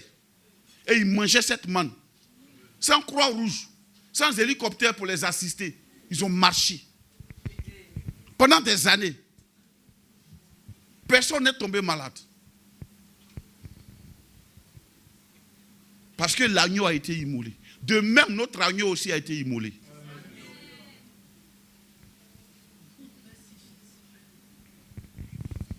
Voilà ça. Le Père Azim. Vous voyez comment c'est, non? Donc, casser ça comme bah. Son corps a été brisé. Bah. Alléluia. C'est pourquoi quand il a pris ce pain, il dit ceci est mon corps. Il n'était pas encore mort. Il n'était pas encore arrêté. Il était en train de dire aux disciples, voilà comment je serai brisé pour vous. Il a rompu le pain. On n'a pas dit il a déchiré. Rompu, ça veut dire que ça se casse pas. Tu sais ce qui est intéressant? Quand tu lis la Bible, tu te corriges au fur et à mesure. Il n'y a pas honte de te corriger. Il n'y a pas fait de bishop dans ça. La révélation que Dieu t'apporte, ça t'apporte la lumière pour comprendre et marcher conformément aux Écritures. Voilà pourquoi aujourd'hui on n'arrive pas à faire grand chose. Parce qu'on se voit tellement grand. On a mis tellement le titre avant la nature divine qu'on ne peut plus trop se mettre en cause. Mon frère, moi, si je sais que je me suis rendu compte aujourd'hui que je ne dois pas prêcher, si j'ai découvert dans la Bible que je dois prêcher en restant comme ça, toute la prédication serait comme ça. C'est la Bible qui a dit je suis comme ça. Alléluia. C'est pour ça qu'il a mis la méditation. Tous les jours, tu as révélation. Tous les jours. Tu t'améliores tous les jours. Tu te bonifies tous les jours. Dieu même n'aime pas la monotonie. Alléluia. Donc aujourd'hui, qui tu es? Quand Christ, ta Pâque a été immolé, il t'a affranchi. Il t'a affranchi ou bien il ne t'a pas affranchi? Non, dis-le plus fort. Dis-le plus fort. Parce que tu étais bien? Non. Parce que tu étais propre? Non. Parce que tu étais saint? Non.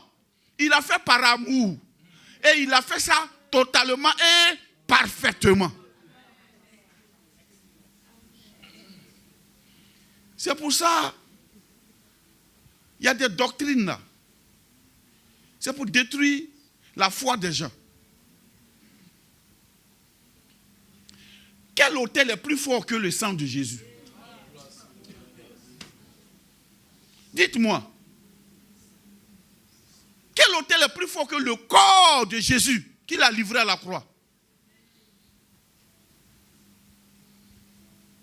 Je vous dis, si un message ne t'amène pas vers Jésus, c'est en train de t'amener à l'enfer.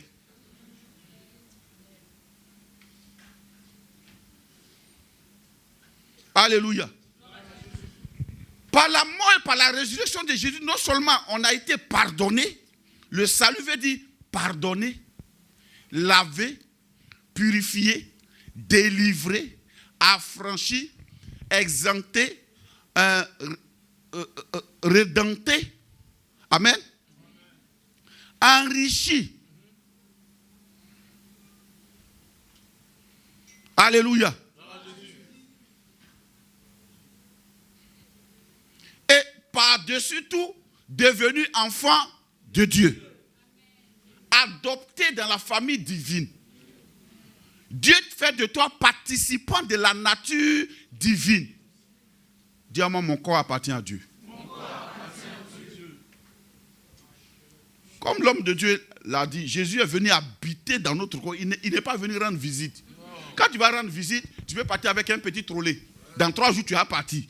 Mais lui, il est venu habiter. Quand il est venu habiter, il est venu avec tout son gouvernement. Donc, normalement, quand un démon te voit, c'est lui-même, il est prêt à fuir déjà. Et toi, tu es là, non, je ne comprends pas. Tu ne comprends pas quoi? Chasse-le. Alléluia. Romains 6, versets 1 à 6.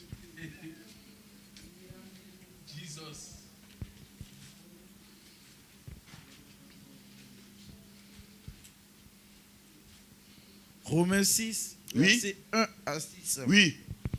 Que dirons-nous donc? Oui. Demeurerions-nous dans le péché Oui. afin que la grâce abonde? Loin de là. Loin de là. Nous qui sommes morts au péché, Nous qui sommes morts au péché. comment vivrons-nous encore dans le péché? Comment vivrons-nous encore dans le péché? On est mort au péché. Oui. Ignorez-vous que nous tous qui avons été baptisés en Jésus-Christ, Oui. c'est en sa mort que nous avons été baptisés? Vous voyez? Quand tu es plongé, tu es mort avec Jésus. Oui. Nous avons donc été ensevelis avec lui par le baptême en sa mort. On a été enterré avec lui par le baptême en sa mort. Afin que comme Donc, Christ attends, quand on se baptise, c'est une identification à sa mort. Oui. Afin que comme Christ est ressuscité des morts, oui. par la gloire du Père, Oui. de même nous aussi nous marchions en nouveauté de vie. Parce que quand on nous plonge, on est mort avec Christ. Quand on nous relève, on est ressuscité avec Christ. Est-ce qu'on se comprend? Amen. Donc on est maintenant nouvelle créature. Les gens vont vous poser la question. Toi, tu as fini de te... Toi, tu es chrétien depuis quand? Ah, c'est les églises de la façon maintenant. Mais vraiment, les gens aussi, les pasteurs, même vraiment, ils exagèrent. Allez par tout le monde. Prêchez la bonne nouvelle à toute la création. celui qui croira et qui sera baptisé sera sauvé. On n'a pas dit celui qui croira qu'on va envoyer dans l'école de dimanche pendant 2 ans pour voir est-ce qu'il est normal avant de... Non, celui qui croira est. Tu crois, on te baptise. Maintenant, ça tu es né de nouveau, tu es bébé. On doit t'encadrer pour pouvoir t'entraîner, pour pouvoir te perfectionner.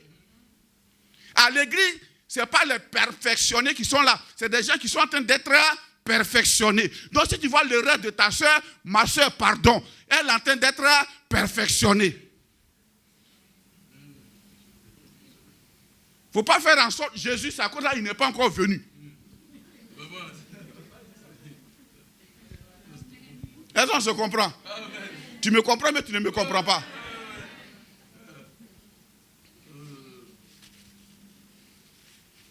Donc, il y a des gens qui sont là, on est en train de les perfectionner. Donc, on dit, bon, on fait doucement, on met un peu, hein, on met un peu, après on met un peu, après on met un peu. Maintenant, toi, il y a longtemps, tu es là. Il faut laisser les nouveaux, là, on va les perfectionner. Tu dis, ah, papa, c'est comme ça, il est OK, il voit les nouvelles personnes, c'est comme ça. Nous-mêmes, nous avons abandonné maintenant. Toi-même, tu dois perfectionner quelqu'un maintenant. Donne-moi un bon amen. Alléluia. Est-ce qu'on se comprend? Nous aussi, nous marchons en nouveauté de vie. Nouveauté de vie, là, c'est quoi? En effet. Nouveauté de vie, oui, en effet, oui. Si nous sommes devenus une même plante avec lui par la conformité à sa mort. Il dit quoi? Si nous sommes devenus une même plante. Une même plante. Dis avec moi, je suis une même plante à Jésus. Je suis une même plante avec Oh, les religieux ne comprennent pas trop ça, c'est trop loin. Donc on dit à des assemblées des saints, vous essayez là, on essaie. On est même plante avec Jésus. Alléluia. Nous sommes devenus une même plante avec lui. Par la conformité à sa mort. Par la conformité à sa mort. Nous le serons aussi. Nous le serons aussi. Par la conformité à sa résurrection. Par la conformité à sa résurrection. Vous voyez, l'homme croit à moitié. C'est facile pour l'homme de croire qu'il est pécheur. Vous voyez? Pourquoi il est pécheur? Parce qu'Adam a péché. Ah, nous tous on est pécheurs. Maintenant tu dis on est pécheur parce qu'Adam a péché. Maintenant on te dit. Aujourd'hui on te dit. Maintenant tu es justifié parce que Jésus-Christ a enlevé le péché. Tu dis, ah là, ça vraiment, cette histoire-là, non. Comment ça? C'est trop facile pour être vrai. Justifié veut dire rendu juste. Rendu juste, ça veut dire, ce n'est plus ta justice, c'est Dieu qui a décidé et qui a déclaré que tu es juste. C'est ça, justifié. Nous sommes devenus quoi? Conformes à sa résurrection.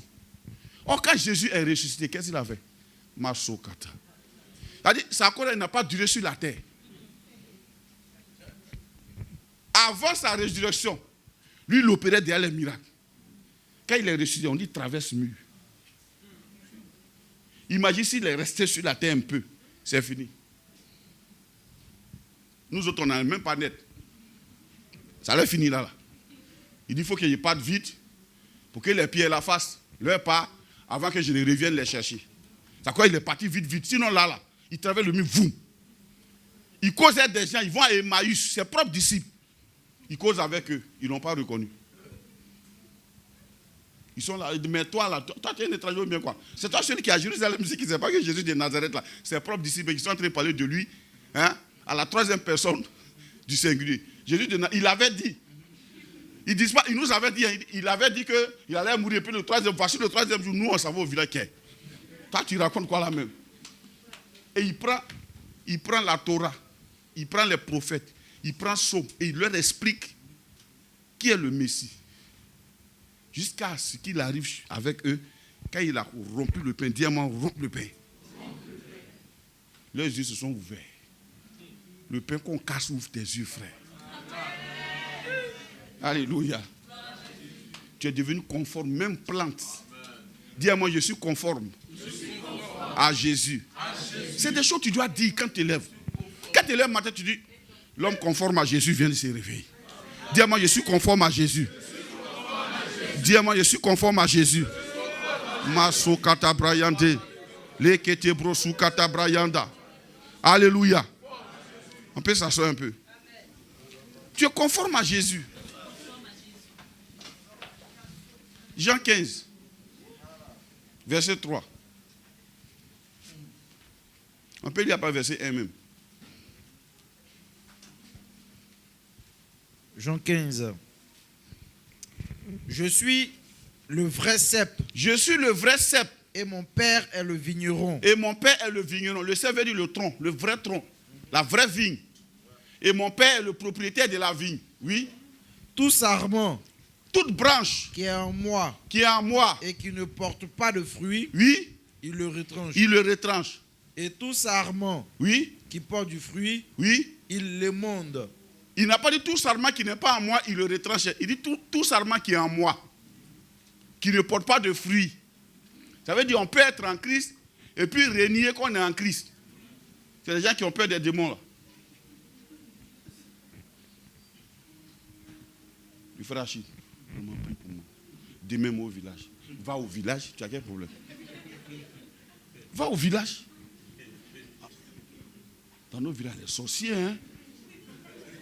Toi-même, tu es le dernier cri des sorciers. C'est-à-dire là où toi tu es là, on dit que tu es au-dessus des dominations, des principautés, de tout cela. C'est là-bas que tu es. Dis-moi, c'est là-bas que je suis.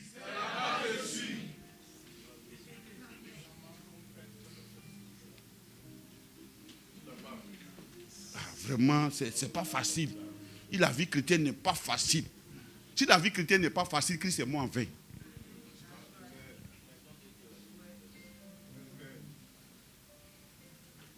Alléluia. C'est quoi qui te fait pleurer? C'est la vie chrétienne ou bien c'est les choses du monde là que tu regrettes? En fait, c'est les choses du monde que tu regrettes. Tu n'as pas mèche à quoi tu pleures. Sinon, tu as Christ. Pourquoi toi tu pleures? Non, je ne comprends pas ma vie. Je ne comprends pas ma vie. Il faut comprendre ta vie. Tu n'as plus de vie. Ta vie appartient désormais à Christ. Oui, on continue. Il l'émonde afin qu'il porte encore plus de fruits. S'il est en lui et puis porte de fruits, il les monte. C'est-à-dire, il taille autour de lui. Dis-moi, il taille autour de moi. Tu sais ce que ça veut dire?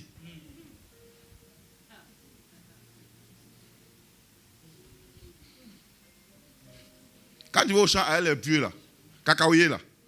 Tu vois, il y a des petits plants qui poussent autour du cacaoyer. C'est joli comme ça. Tu vois, voilà, on appelle ça les gourmands. Eux, ils prennent toute la sève. Donc c'est eux, on coupe. Tu vois le vieux, il coupe ça. Tu dis, mais ça c'est trop bon, pourquoi tu coupes? En fait, c'est pour que le cacaoyer puisse donner. Jésus de même, quand il voit qu'il y a des gourmands autour de toi, c'est parce que tu es dans l'association de village que toi, tout est village.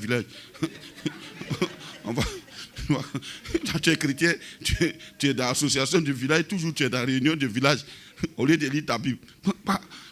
Dans ton association, là, on commence à t'accuser de partout. On commence à... Mais qu'est-ce que j'ai... Mais ceux-là même, ils veulent quoi? On dit, mon frère, tu nous énerves.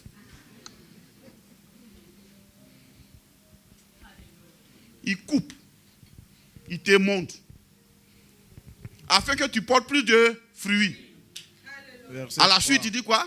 Déjà, vous êtes purs. Regarde comment Jésus nous voit. Il dit quoi? Vous êtes purs. Déjà, vous êtes comment? Purs. Dis-moi, je suis pur. Jésus est venu habiter en moi. C'est ça, mais là, je suis pur. Dis-moi, je suis pur. À cause de quoi? À cause de la parole que je vous ai annoncée. À cause de la parole que je vous ai annoncée. En d'autres termes, suivez-moi bien. La parole qu'on entend, elle transforme notre nature. Il n'a pas dit vous êtes purs parce que je vous ai imposé les mains. Vous êtes purs parce que vous avez laissé entrer la parole en vous. Une fois que la parole entre en toi, elle te transforme de l'intérieur. Elle te rend pur, elle te rend semblable à Christ. Déjà, vous êtes purs. Vous n'avez plus à vous inquiéter pour la pureté. C'est déjà fait. La suite. Demeurez en moi et je demeurerai en vous. Demeurez en moi. Demeurez en moi. On a vu tout à l'heure la Pâque. Frère, est-ce que Jésus ne mérite pas qu'on demeure en lui? Est-ce que Jésus ne mérite pas qu'on prenne le temps avec lui? Est-ce que Jésus ne mérite pas qu'on soit imbibé de tout ce qui le concerne autour de nous, dans notre maison, partout? Est-ce que Jésus ne mérite pas qu'au réveil, on puisse entendre sa voix, sa douce voix? Est-ce que Jésus ne mérite pas ça? Est-ce que Jésus ne mérite pas qu'on puisse prendre soin de lui en nous? Il habite désormais en nous. On n'a plus besoin de mendier. C'est toi le général du coin. C'est toi le capitaine du coin. Tu transportes la vie, la plénitude de la vie. Jésus est en toi. Je pourrais même aller loin. Tu n'as plus à tomber malade. Amen. Amen. Vous savez, il y a des choses que nous acceptons. Moi, depuis que je suis pasteur, j'ai toujours dit, je suis à mes enfants, je dis, moi, ils ne tombent pas malades. Je le proclame, je le décrète. Il dit, ils ne tombent pas malades. J'ai travaillé dans l'hôpital. Un matin, les gens sont venus, j'étais un peu fatigué là. On m'a mis sérum, je suis couché là, il faut voir les filles là. Hé, monsieur, aujourd'hui là, vous êtes malade. J'ai dit, moi, je ne suis pas malade. Je ne suis pas malade. Je suis fatigué. Le lendemain, on m'a enlevé les trucs, je suis rentré chez moi. N'appelle pas conjuration, ce que le monde appelle conjuration. Les gens disent que Lazare est mort. Jésus dit, il dort. Quel est ton vocabulaire en tant qu'enfant de Dieu? Après le sacrifice, quel est ton vocabulaire? Après la Pâque, quel est ton vocabulaire? Aujourd'hui, où je suis en train de vous parler là, beaucoup de nos frères en Christ, Baoulé, ils sont partis. Ils vont revenir dimanche prochain. Quel est ton langage? Il faut changer ce langage. Il a trop investi en toi. Il y a des parties même, on dit, on crachait sur lui. Il a trop investi en toi pour que tu sois en train de pleurer pour des histoires dormies debout.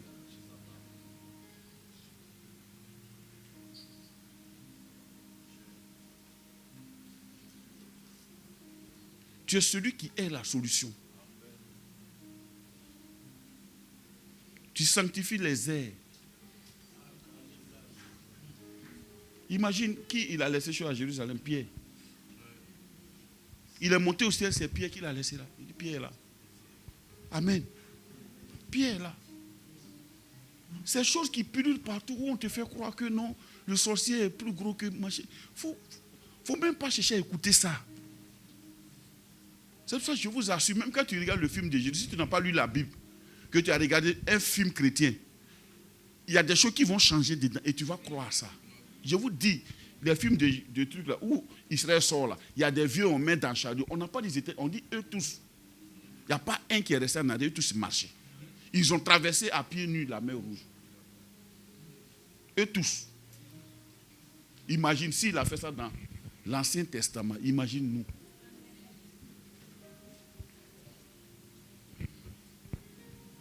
Alléluia. Imagine-nous. Vous savez quoi? Il y a des choses auxquelles moi je ne crois pas. Pas parce que c'est mon avis, parce que la Bible n'en parle pas.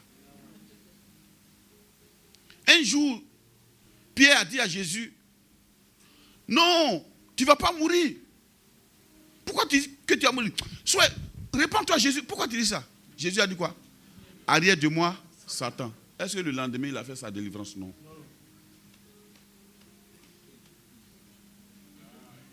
D'où vient que le Saint-Esprit habite en toi? Et puis toi, on doit t'enfermer dans le champ pour crier sur ta tête. Sors, démon, sors, démon, sors, démon, sors. Pourquoi?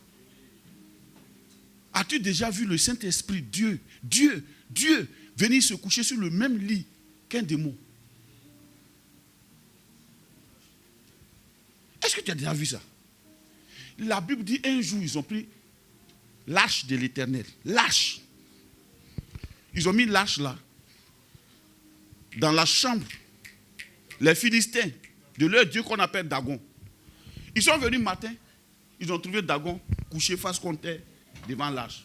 Ils disent, oh, ça c'est quoi? Ils l'ont pris, ils l'ont mis encore dans la même position. Le lendemain, quand ils sont revenus, c'est brisé. Ça veut dire que Dagon et l'arche ne peuvent même pas cohabiter. Dagon et l'arche ne peuvent même pas cohabiter.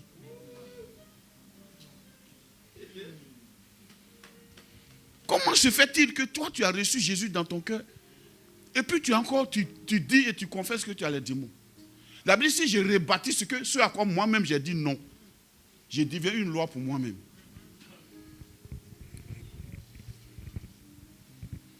Et ce sont ces choses traditionnelles, ces traditions qui ont fait que les chrétiens n'avancent pas. Tu es déjà chrétien, si on doit prendre le temps, au lieu d'aller évangéliser pour chasser toi tes 15 démons. Moi, je peux vous donner un conseil, frère. Je vais vous donner un conseil. N'ayez pas la démangeaison d'entendre ce que vous voulez entendre. C'est pour ça que moi, quand quelqu'un est en train de me parler, il dit qu'il est prophète, il est en train de me parler, je te regarde attentivement. Parce que je suis en train de te regarder là, tout ce que tu sors de ta bouche, je fais référence à la parole de Dieu. Si ce n'est pas ça, je ne te dirai rien. Je passe et je m'en vais. Il ne faut même pas croire que ce que tu as dit là, moi, ça m'a fait trembler. C'est quoi ça? Si on vient te voir et puis on te dit, ah ben, l'Esprit m'a dit que tu seras riche, mais tu n'as rien dit. J'ai été enrichi quand Christ est mort. Aïe, tu parles de quoi? Mon frère, mais tu n'as rien dit. Non, vraiment, il y a un blocage à ton mariage. Qui? Dis-moi qui? Moi. Blocage.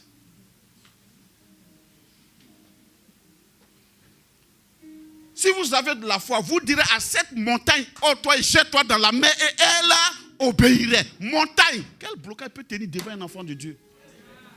Blocage. Non, ça vient du village. On a dit que dans ta famille, là, les femmes ne se marient pas. Tu sais à quelle famille j'appartiens? À la famille royale céleste. Et la Bible dit, tout est à vous. Vous êtes à Christ. Et Christ est à Dieu. Tout est à vous. Tout est à moi. Comment tu peux me dire ça? Je respecte ton prophétie là. Mais mon frère, il faut changer de route. Moi là. Regarde, tu es venu en retard. Tu es venu en retard. Dis-moi, tu es venu en retard. Sale dans mon cœur et puis tu es venu me mentir. La Bible dit quoi? Le diable est un menteur et le père du mensonge.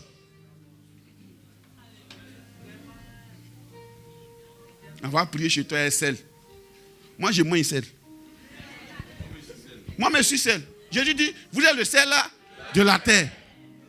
Et puis tu allais prendre sel à la boutique pour venir prier chez moi. Toi aussi. Moi, je suis sel. On va se tenir debout. Il y a plein de ministères qui traînent comme ça, que les gens ont arrêté à cause de ces choses-là. Frère, quand tu es un chrétien, tu n'es pas n'importe qui. Frère, tu es dangereux. Tu es dangereux. Paul dit quoi? Je sais vivre dans la disette. En fait, nous, on ne subit pas. Nous, on sait vivre. Je sais vivre dans l'abondance. Aussi, je sais vivre dans la disette. Ça veut dire que quand tu vois Paul en train de vivre dans la disette, tu ne peux même pas savoir qu'il n'a rien. Mais quand tu le vois en train de vivre dans l'abondance, tu ne peux pas savoir. Il peut être là en train d'enrichir les gens. Il dit pourtant j'ai enrichi plusieurs. Comment cela se fait?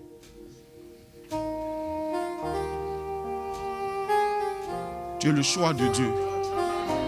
Dis-moi, je suis le choix de Dieu. Dis-moi, je suis le choix de Dieu. Dis-moi, je suis la vie de Dieu. Dis-moi, je suis la fontaine de Dieu. Dis-moi, je suis la grâce de Dieu. Dis-moi, l'Esprit de Dieu habite en moi.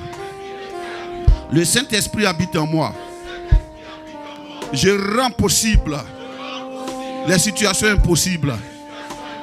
Parce que celui qui appelle les choses qui ne sont point comme si elles étaient et elles viennent à existence habite en moi. Ma parole compte dans le ciel.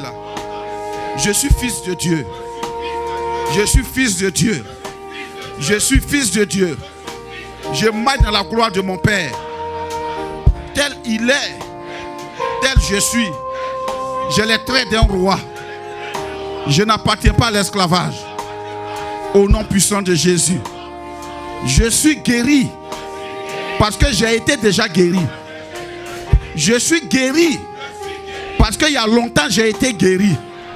Avant que la maladie ne soit, j'ai déjà l'antidote dans mon corps. Le sang de Jésus, la chair de Jésus m'a transféré l'antidote. C'est pourquoi maintenant que ça s'appelle tumeur, que ça s'appelle infection, vous êtes détruits au nom de Jésus. Par la chair de l'agneau, vous êtes détruits au nom de Jésus. Par le sang de l'agneau, je suis totalement pardonné, totalement racheté, totalement racheté au nom de Jésus. Ma vie est cachée en Christ à la droite de Dieu le Père. Je suis assis en Christ dans les lieux célestes au nom de Jésus. À partir d'aujourd'hui, je suis le sel de ma nation. La Bible dit, ce que je vais lier sur la terre est lié dans le ciel. Ce que je vais délier sur la terre est délié dans le ciel.